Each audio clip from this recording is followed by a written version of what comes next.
Let's talk about how to pass the UBS video interview. What's up guys, it's Mike from Job Ready English here with another video to help you pass the interview for a world famous company. If you want more videos like this, we release 3 videos a week. Make sure that you subscribe to the channel, like the video and drop us a comment down below. Let us know how we did and if there's more content we can put out that'd be useful, or how your UBS video interview went, because we always like to know if we're close to the money or hitting the mark.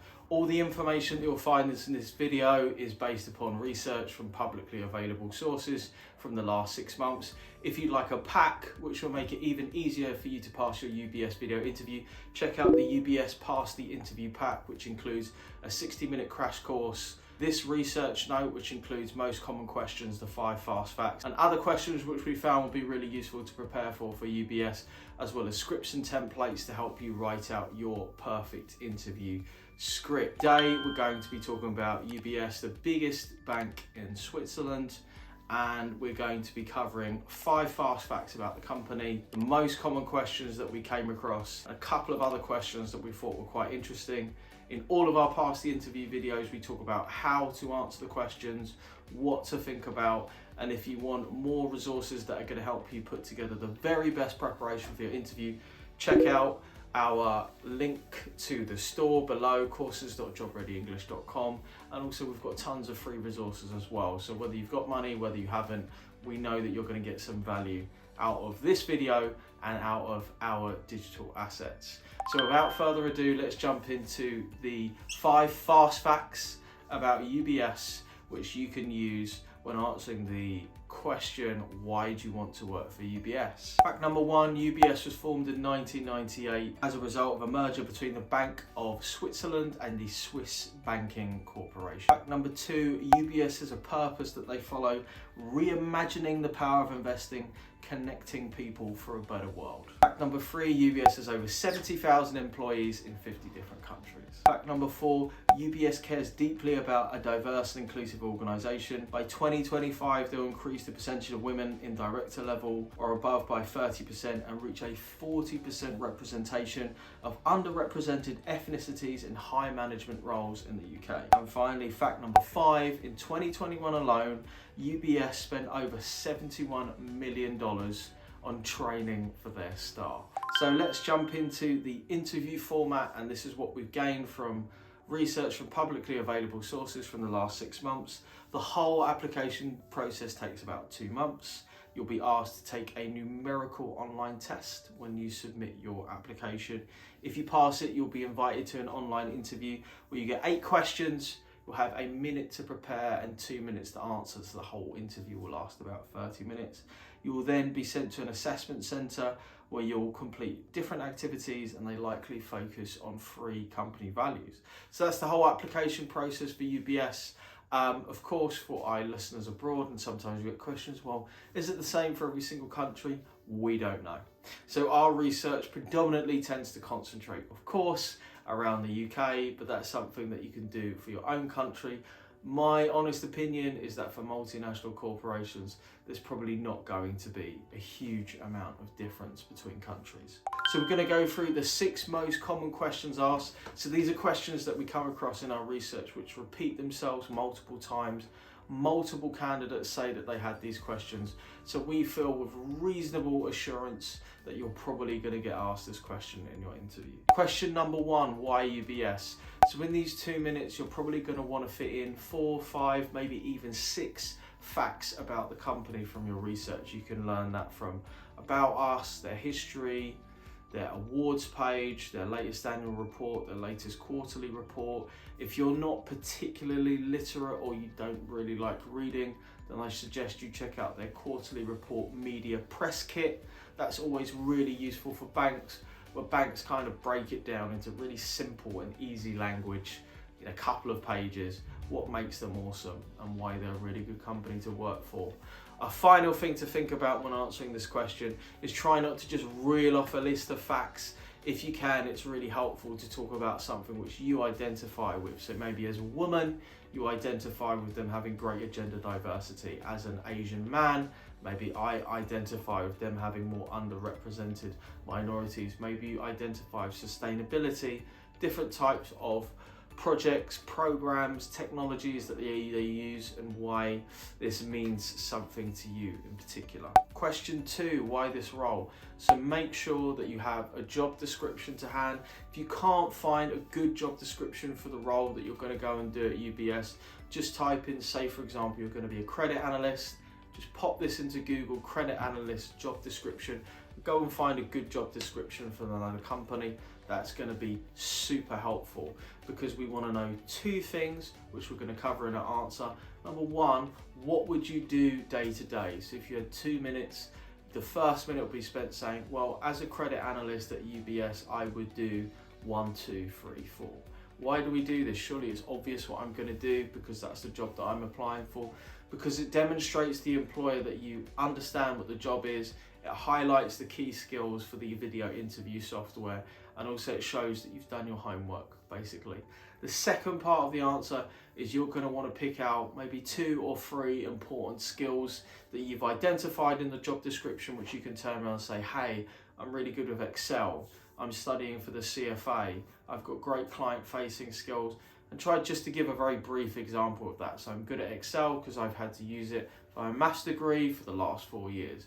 I've got good client-facing skills because I actually did this in my society when we had to go out and look for sponsorship for an event that we were holding. That is a really good way to answer this question, and think about it in 2 parts. Question 3, tell us about a time when you worked in a team. A lot of times when you're working in banks, it's a very fast-paced environment, and you're going to be working with small, what they call cross-functional teams. So you'll be concentrated in a very particular area, maybe a particular market or set of traders, whatever it is that you're doing. So you really want to give an example in this competency-based question, which follows the STAR format. So explain the situation that you were in, the task you had to do, the actions you took, and the results that you achieved. Make sure you put the emphasis on the actions that you're taking. This should be about 60 to 70% of your answer. And try to pick an example, if you can, from your work experience, if not from extracurricular or voluntary. And if you can't, or you don't have any other relevant experience, then you can pick something out from your school life. But of course, we want to give an example that's related to work, because this is a work interview. And when you're going through, just think about what's good teamwork. Well, it's about communicating with people. It's about leadership. It's about doing your part, going above and beyond, helping others, resolving conflict. This is really easy to do, guys. For any competency question, you could check out the interview success secrets kit, which is down in the description below. If you want someone who's just done this for you, you can cut your preparation time down from hours into minutes. If not, just go onto Google and type in what are good teamwork skills. Question 4, tell us about a time that you dealt with conflict. Conflicts generally arise in pressurized, highly charged environment where people are tired or they're under a lot of pressure, and then all of a sudden there's a conflict. It might not be an argument, might just be a difference in opinion, a different way of doing things, just different information that 2 people have got on, and there's been a little bit of confusion about this. So how do we resolve a conflict? Well, first of all, what is the conflict? What is the thing that we're trying to achieve? If my conflict is with an individual person, then I would always try to speak to that person by themselves, understand what's going on with them. My experiences with conflict is that 9 times out of 10, the conflict is never about the thing which people are saying. It's about something beneath that. Maybe they just haven't had enough sleep. Maybe they're having a difficult time at home. Maybe they're under pressure in another area of their life. Maybe they just need some help and support. But very often when I sit down with people and listen to their problems, and I realize, oh, you're not actually angry about this project, you're angry about X, Y, and Z. And then we try and think about a way that we can resolve this and move forward towards our goal, whether that be in work, extracurricular or voluntary terms, or in terms of the project that we have to do for school. Question 5, what are your strengths and weaknesses? You've only got 2 minutes for this. I would pick your biggest strength and your biggest weakness. And picking your biggest strength, what do you feel for the role that you're applying to at UBS is the most important strength for you to have? Now, one thing I would say is don't overthink it.